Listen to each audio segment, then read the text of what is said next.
Carp freaks, and welcome to Carp Life. Today Alex and I have come to Majestic Pool in Beverley, East Yorkshire, where we are here for what is going to be an extended overnighter. Okay. If that makes sense. It's not 24 hours, it's a bit longer than a quick overnighter. So it's like a slow overnighter, I reckon, this one. Now I've actually dumped my gear in a peg called the Plateau, and while I was sorting out some other bits and bobs in the van, Alex has sneaked over in my swim with a bucket of floaters and started pinging out a few floating pellets. Good angling. It's cheeky. It's you've got some balls on you, and I bet no one's ever said that to you before, have they? So yeah, it's anyway, he's managed to get them feeding on the top. So I'm not quite sure who has the rights to fish for these fish, really. Bear in mind, I'd claimed the swim because there was fish here. But I got them feeding. Well, yeah, I've also got a little bag of floaters as well, which I probably would have pinged in. So What we're gonna do? Toss a coin? Well, it is my swim, really. No, you have got them feeding quite well, and you did take a pretty savage beating in the last Carp Life, didn't you? So I think what we'll do, rock, paper, scissors. Yeah, rock, paper, scissors, and whoever wins gets to fish for them off the top. Yeah? Yep. Okay, go. Right, you ready? Yep. 1, 2. I win. You win. I win. You actually win.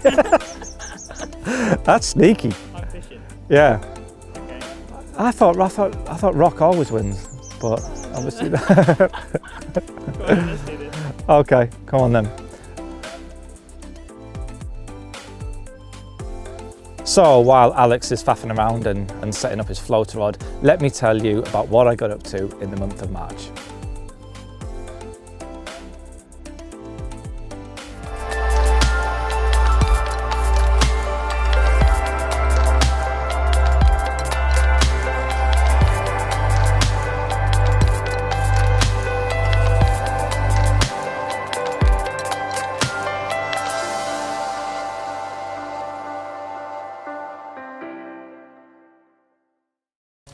What's happened to the floater fishing? Kind of didn't go to plan because You spooked everything and moved them back up to my end of the lake. I got them going. Did you? Went to get my floaters. No, went to get my rod out of the van. Yeah. Got back, and you'd nick my floaters. Well, you can't blame me for that. I went and put some well, after you claimed my swim, I nicked your floaters to try and get them feeding elsewhere. Yeah. And then by the time I started feeding them elsewhere, you spooked them out of the peg that I'd originally gone in and ended up moving them back up to me. No, you nicked my floaters. Let's stop arguing. Just admit you've messed it up royally. Done it again.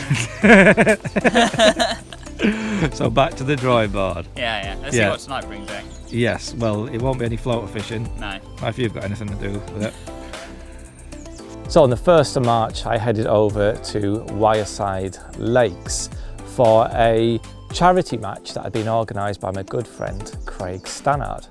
Now, the purpose of this match was to raise money for a guy called Ryan Roach. Now, Ryan was involved in a horrific accident at work which left him with severe, life-changing burns.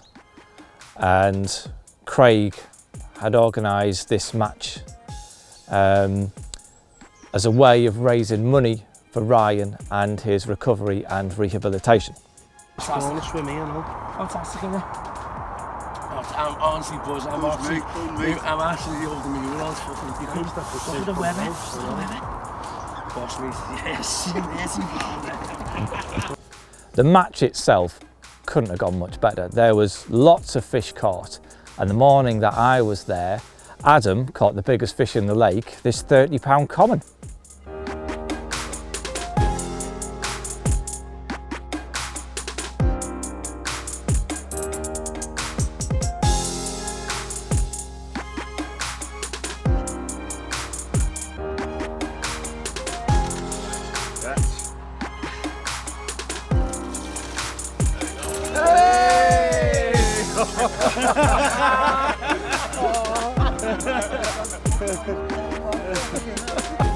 Adam went on to catch a few more fish during the match, and there was a bit of a battle going on between first and second place, but it was Tom Koloff that managed to pip Adam and secure the win. I think you should get the bucket in as well. That's a cracker, that. That's the carpiest bucket I've ever seen in my life.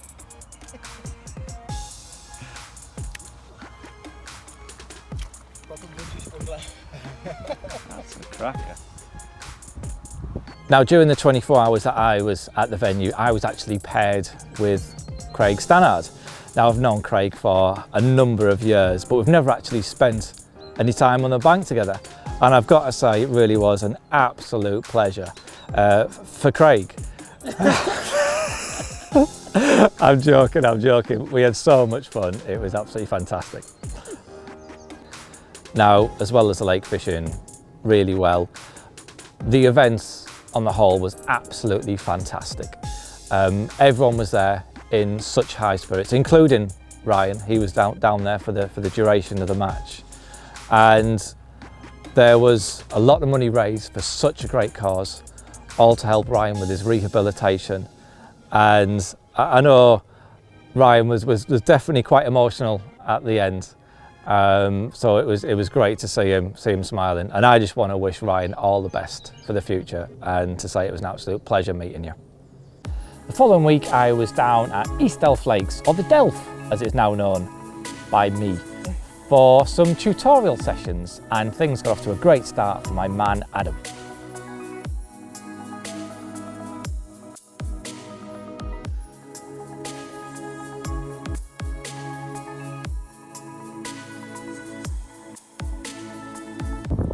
So what was your PB? 17 exactly. Happy PB!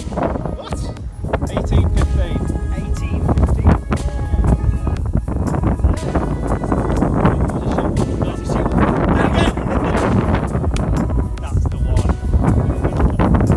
one. Okay, so we've been fishing about an hour, and Adam has got off to a great start with a new PB, £18.15, so breaking your old PB by almost £2 or something like that.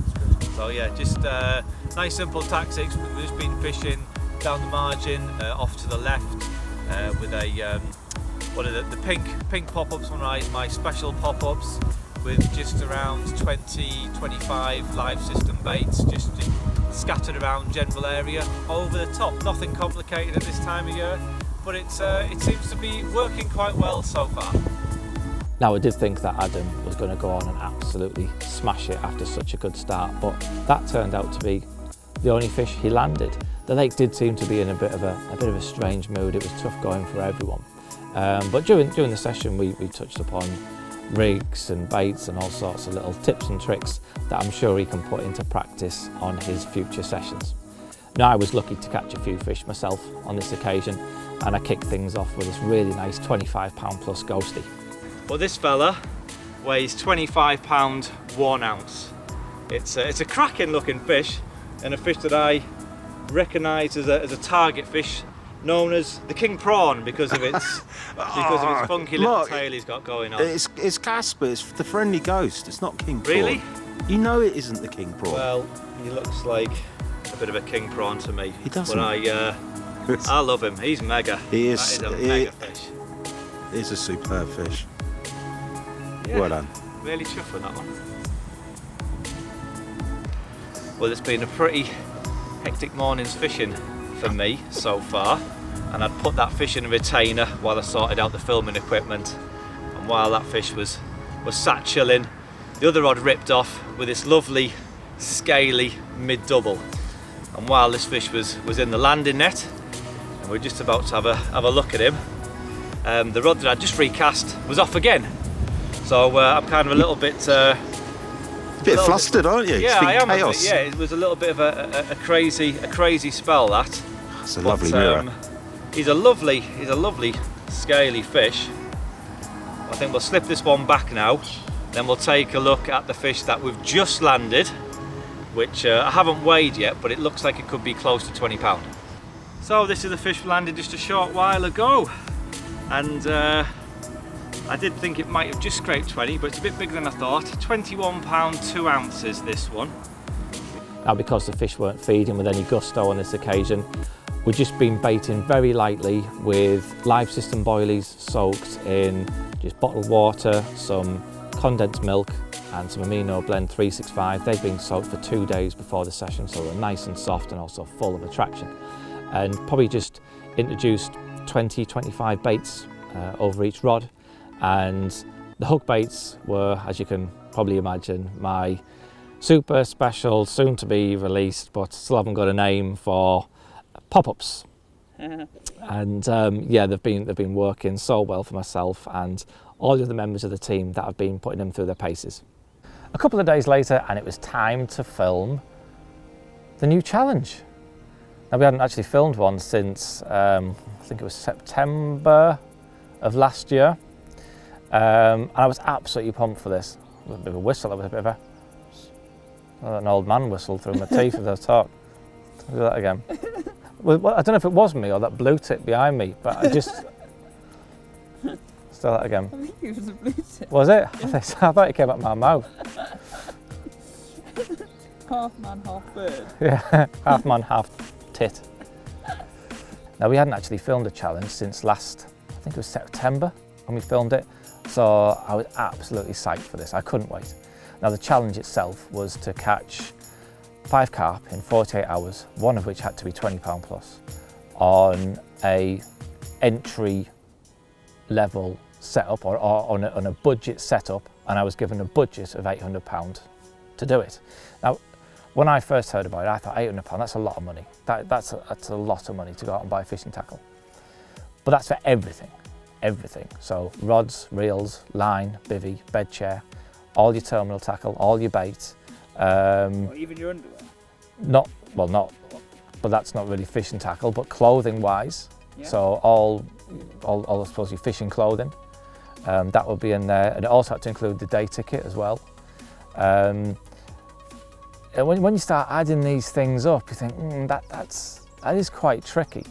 But anyway, you'll have to find out what I got and, you know, what sort of tackle I ended up buying with the budget I was given.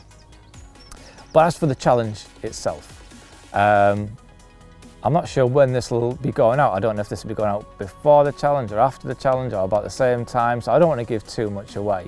But I do get regular messages from people saying what sort of things happen like behind the scenes. You know, what sort of things when you're not catching fish, when you're not talking fishing, what sort of things happen during your time on the bank with Harry when you're filming the challenge. Well, this is an insight as to what goes on. Let me get a close up of it. The crevice is it's got a bit of a crack. Bit of a gape. Do you think I should go straight for the crack? Hey, look, you eat. I just want to see how you eat yours. Nah, everyone goes from the top first. So you've ate it exactly the same as I eat mine? Well, yeah. That's like the normal way of eating it. That's disappointing. I thought you'd be tonguing it and... Oh, he is. Well, oh, it's dirty. So dirty.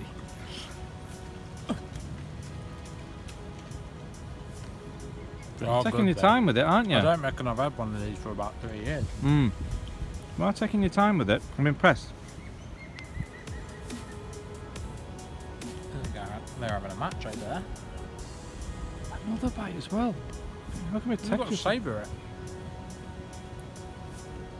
Perch match to the death. Other.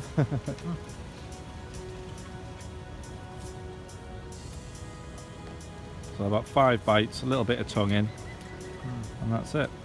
I've just got stuck in my filling. And that's how Harry eats his. Well, if that doesn't make the final edit, then I quit, quite frankly, because that's great viewing.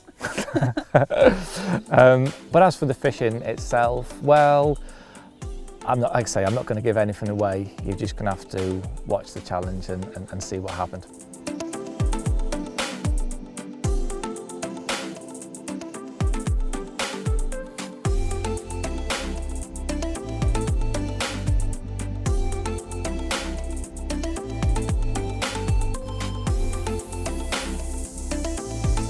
The following week it was time for more tutorial sessions, and this time I was fairly close to home. I was over at Poolbridge Farm Kew Lake near York. Now I've actually fished Poolbridge quite a lot over the years, but it's the first time I've actually done a tutorial there in a long time. Now I was there with Tim for 24 hours. When we arrived, it did seem that the lake was fishing quite tough. We had a high pressure system moved in, and yeah, that was certainly making it hard work for a lot of anglers around the lake. Because the carp weren't feeding with any sort of great conviction, we decided just to go light with the bait and just fish with solid PVA bags to the far margin, in and around the weed where a lot of the fish were situated, and just fish for a bite at a time. When we woke up the following morning, nothing had happened, and I was quite surprised. I had anticipated that we'd catch something. Now on the Kew Lake, it gets its name because the lake's basically round in shape, and you have a spit going down the centre of the lake, which kind of makes it look like a Q shape, and you fish from that spit and cast towards the outer margins. So early the next morning, when I woke up, I decided to have a walk around the outside margin over to where we're being casted, and there was a lot of fish sat just 2 or 3 feet from the bank, between the bank and where the bulk of the weed starts. So you've kind of got the bank, bit of a gap, and quite a dense weed bed. And we'd been fishing towards the weed bed from like the other side, so not quite where the fish were. So I decided for a change of tactics. What I did, I got Tim to cast 2 bare leads over onto the far margin. I then walked around and attached the rigs and lowered them in place just a couple of feet from the bank from where I'd seen the fish feeding. And then using a storm pole with a bobbin attached to that, I then attached the main line running back to the rod where Tim was into that clip, so that all the line leading up to the rig was off the water and, more importantly, out of that weed as well. And the line going down to the rig itself was kept nice and slack, so it would pin itself down, lying on the lake bed, out of harm's way, so not to cause any suspicion from any wary fish. Now, to say it worked is an understatement. No sooner had I dropped the first rod in place, probably 10-15 seconds later, as I was about to place the second rod, I saw Tim sort of rush to the rods and wind down and strike. Now I thought the line must have perhaps pinged out the clip. I hadn't put the clip in tight enough and it pinged free, and he was going to strike into nothing. But I saw his rod hoop over, so I ran round, and just as I've got to him, he slid the net under a fish.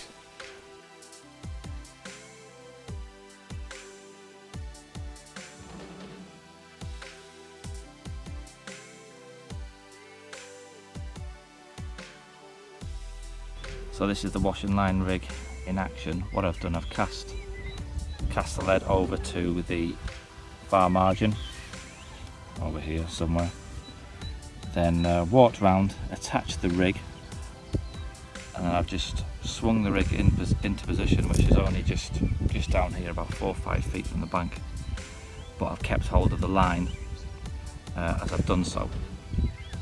So this is the line going to the actual rig, and as you can see, it's nice and slack. The 23-pound X-Step main line that I'm using sinks really well, so that's all pinned down to the lake bed, out of harm's way, and that goes into a bobbin. Focus.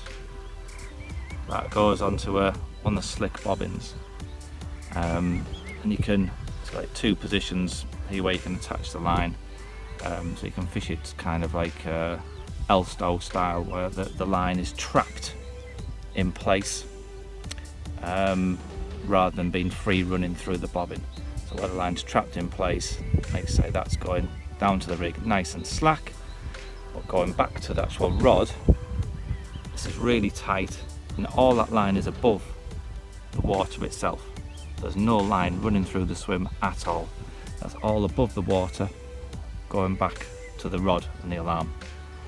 And yeah, all I've got here is just a spare rod rest head and a bobbin and bank stick, and that is the finished setup. It's a devastating tactic. Like I say, it means that there's no line approaching the rig, everything's pinned down out of harm's way, and it's great for really cautious margin feeding fish.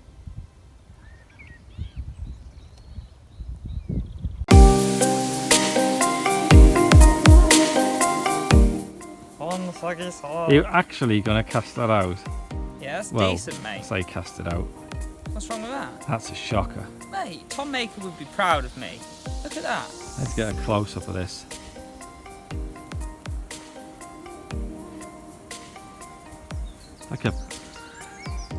Like someone stuck a dump in a Mate. condom. No sag in the bag, no carp in the sack. That doesn't even make sense. What? What? Yeah, this is going to go out there. It's going to get me a nice old... It's squinty, isn't it, casting into that sun? Yeah, actually can't. Yeah, can I borrow your sunglasses? I won't be able to see what I'm filming. Go on. Well, let's see how you do. Okay. Let's see how badly you do first. Okay, And let's do it. if I deem you need sunglasses It is very squinty. and a lesson on how to tie a PVA bag, then I'll give you both. Yeah. Well, you can if you want. But I like a saggy sock. Go on. No pressure.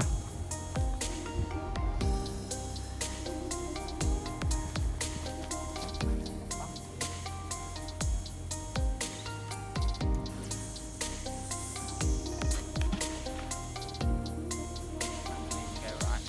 That wasn't where you wanted it, was it? Like 3 foot to the left. A rod length and 3 foot maybe. It's because you didn't give me those sunglasses. You're not putting that in. How have you managed to tie a worse bag second time round? Like you didn't learn from your mistakes first time. It's not about the quality of the bag. It's about the quality of angler.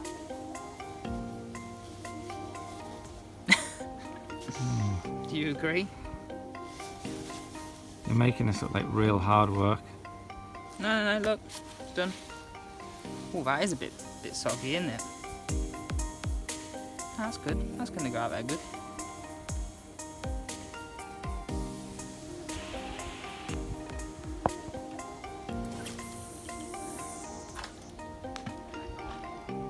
Really? Is that where you wanted it? Yeah. Really? Yeah, it's nice little spot there. Is it? Yeah. Smack in line with where I wanted it, yeah. I wouldn't have left that there. You just say You always make me feel like I should be doing something better. I'm sorry, I'll stop.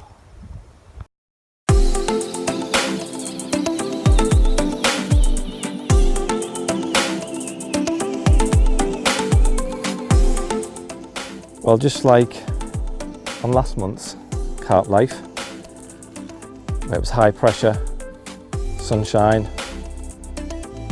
and you'd expect fish to be up in the layers.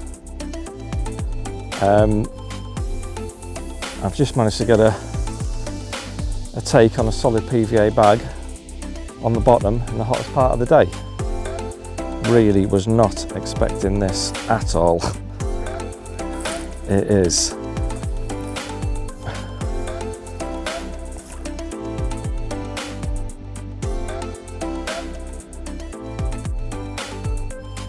I cannot believe this, it's absolutely flat calm baking us.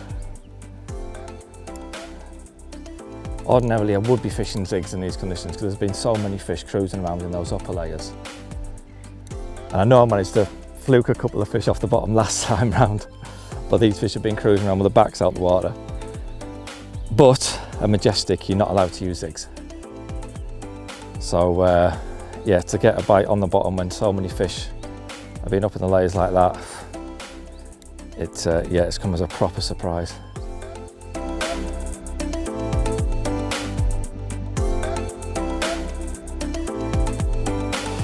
Right, what we got here?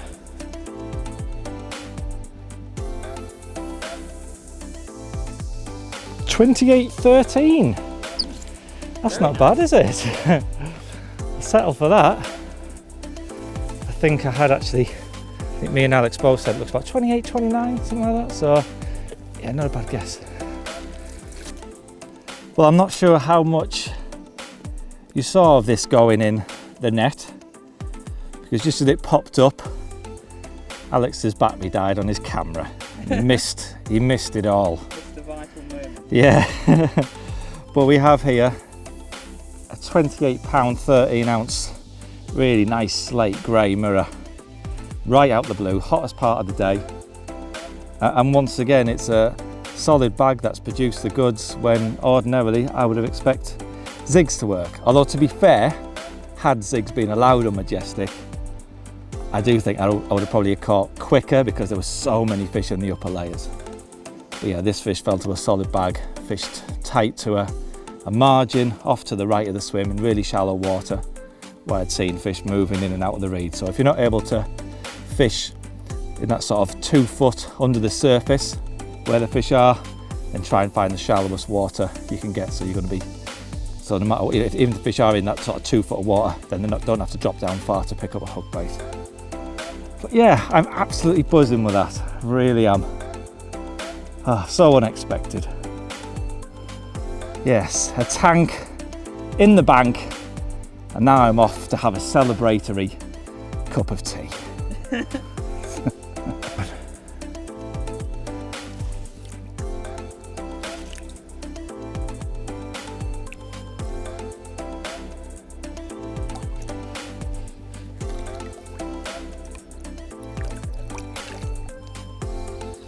at that. I don't just go and sit there. There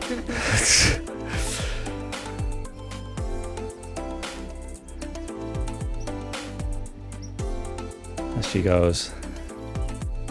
Awesome. Sounds like a cup of tea, eh? Yes.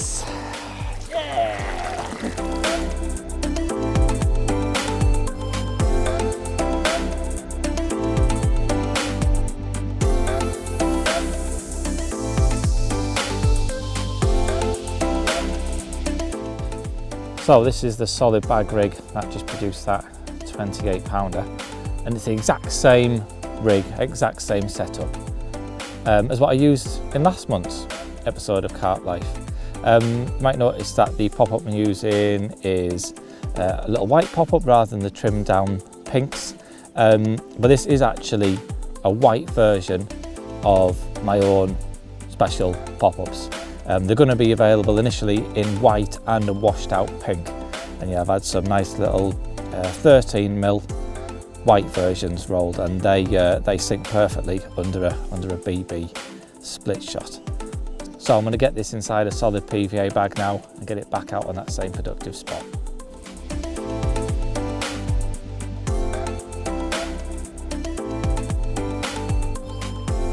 That's pretty much what my solid bag looked like. Yeah, very similar.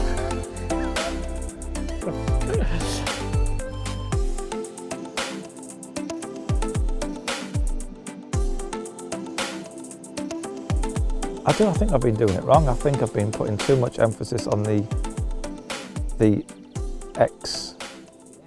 exhalation. Is that a word? I'm going with it. And I think it's more on the inhalation.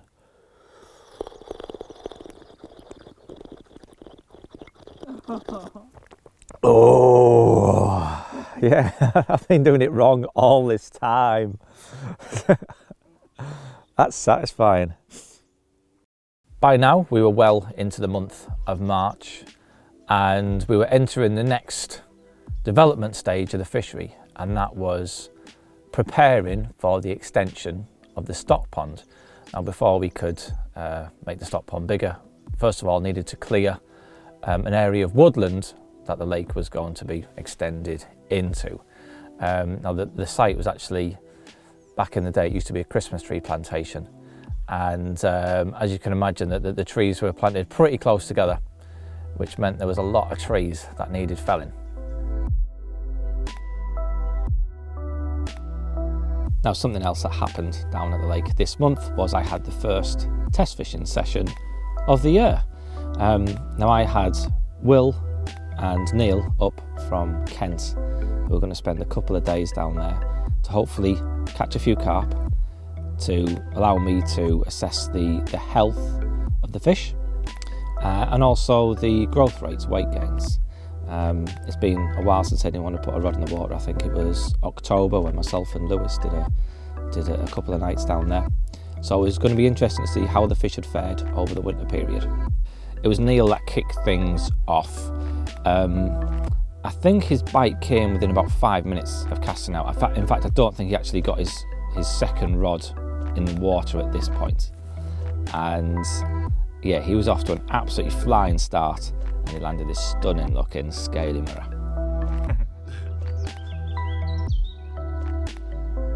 It was later that night before Will saw any action, and when he did, he had an incredible looking linear of 19 pound plus, and it was nice for me to see that fish because I hadn't seen it since it was stocked just over a year previous, and that went in at 14 pound and a few ounces.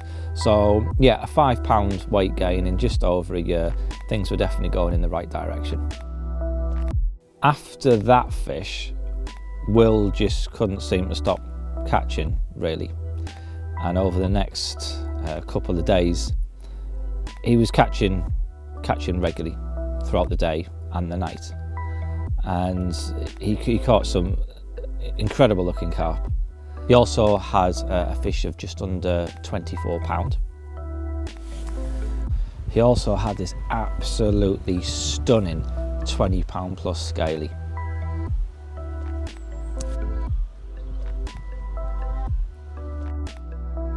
By the end of the session, Will had managed to land 12 carp, topped off by a fish known as Bazza, a new 30 pounder for the pool, weighing 31 pounds 10 ounces.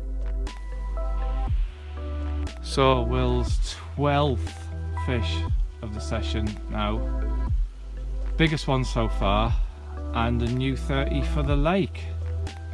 This is Big Bad Barry. Yeah, it was last out when we had it in the stock pond at just under 28, and now it weighs 31.10. So yeah, it's put on 3.5 pound in a year. Happy with that? You look happy with that? Yeah, chuffed, mate. Yeah, I am. I'm absolutely buzzing.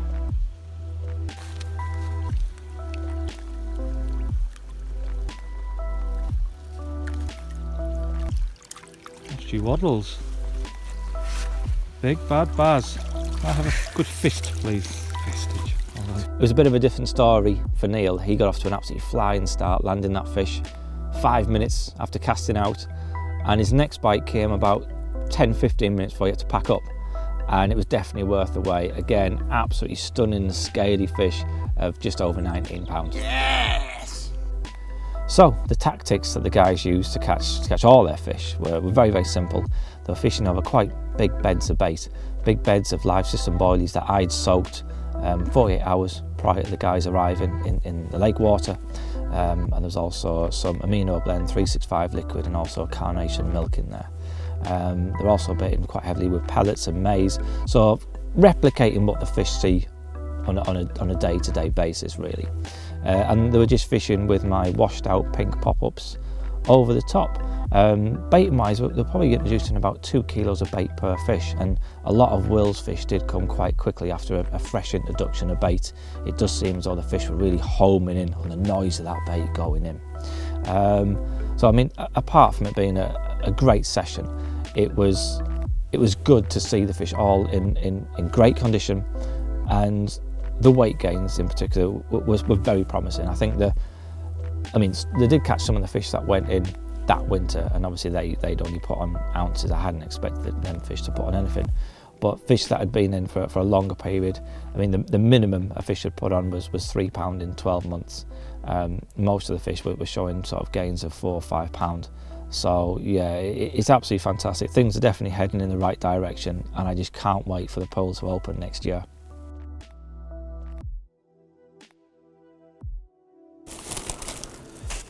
Well, the barbecue wasn't really happening, was it? That was a bit of a failure. Bit of a fail, mate.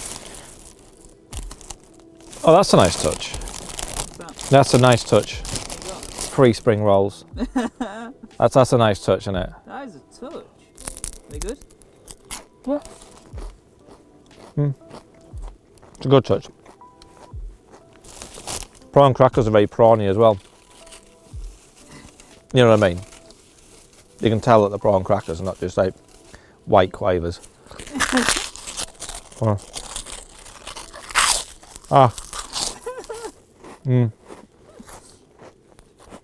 Diet's going well, as you can see.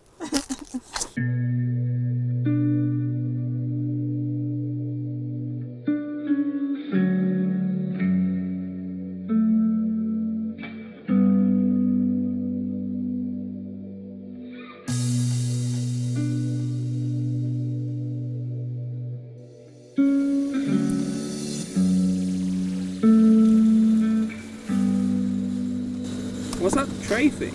Tray thing? Oh, you mean my bivvy organiser? Is that what it is? Yeah. What is it? It was the tray that the barbecue came in, but I have adapted it and developed it to becoming my new bivvy organiser station. It's got everything you need for a session. Everything the carp angler could want in there. It's got some tea bags, obviously, scales, Very important. some rigs that were just sort of lying around in my rod bag, but they're now in there. Polaroids, some prawn crackers, a bag of prawn crackers, and receiver, obviously standard receiver, and my special pop-ups in there, but I've lost the lid. So, but had I have had the bivvy organiser sooner, then the lid wouldn't have gone missing, and everything would have been in its rightful place.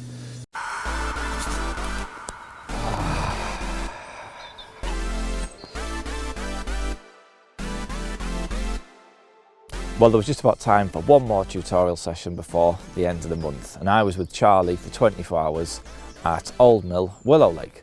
Now, conditions on this session were far from ideal. Actually, they were very similar to what we've got right now. They had a big high pressure system with cold, still nights and warm, flat, calm, bright sunny days.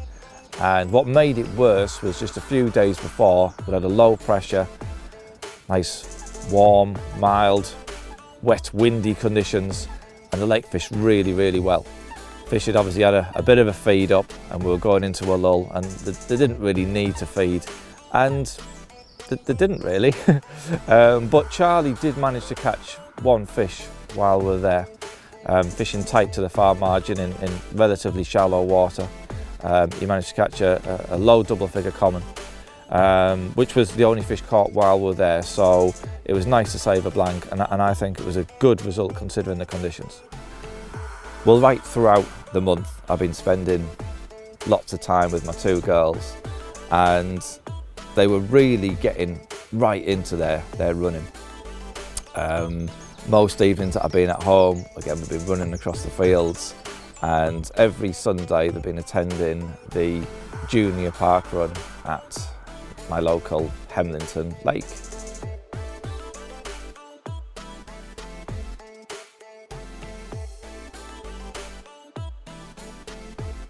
Now, all this practice was really to aid Francesca, my youngest daughter, because she was going to be running in the North Yorkshire finals at Dalby Forest. And the day before the finals we decided to head over there and have a practice run of the course. It's quite a tricky course, there's downhills, it goes through the forest, and there's a bit of a really steep uphill. She's never really ran anything like that before, so yeah, the day before we headed over there just to try and get used to the course. So it's a couple of days before Francesca's big race, and we've come to Dalby Forest, which is where the event's been held, and we've got a map of the course, so we're going to walk it out, have a few practice runs, and just get used to the course, and also get Francesca used to the terrain. You've never really ran on rough ground like this before, so yeah, get some practice in for that, You excited for Tuesday? Yeah, so am I. Right, let's go and have a look at this course. Good girl, be brave, Francesca. Isabella's catching you up. Come on, you can really fly for it down there. Just be brave. Be brave. And the following day it was time for Francesca's big race. I used to race with my school as a kid, and just being in this sort of environment made me feel nervous and anxious, and I think she was going through the same sort of emotions. But she did really, really well. She was in the leading group for most of the way around, but as she got towards the end and they started to pull away from her, I think she sort of gave up a little bit. She could see she wasn't going to do well, so she just sort of, yeah, give up. But no, she still came, I think 20 something, out of about 70 people. And I think just being in the finals at her first time of trying was a massive achievement, and I was really, really proud of her. So it's time for something new now for Carp Life. Each and every month we'll be doing a competition where you'll get a chance to get your hands on some CC More goodies. Now, this month, up for grabs, we've got the ingredients that go into making my PVA bag mix. We've got some Life System base mix, some Mega Blend, some oily bag mix, and also the Amino Blend 365 liquid, as well as a pot of my special pop-ups. Now, all you have to do to stand a chance of winning all this is simply subscribe to my YouTube channel, subscribe to the CC More's YouTube channel, and in the comments section below, tell me how big was the fish that I caught on this session. So enter below in the comments, then next week we will pick a correct answer, a winner, purely at random, and announce that in next month's Carp Life. So make sure you've subscribed to both channels, comment below with the weight of the fish I caught this session, and good luck. So that was March, and it was certainly a very productive month. My tutorials kicked off, there was some great fish caught during them. We got another challenge filmed and in the bag, and of course a lot happened down at the lake. Moving on with the next development stage of the stock pond, and of course we had the test fishing, which was really insightful. But now we've moved into April, only just, but already my planner, my schedule is looking pretty hectic for the month ahead. So no doubt I'm going to have a lot to tell you in next month's episode.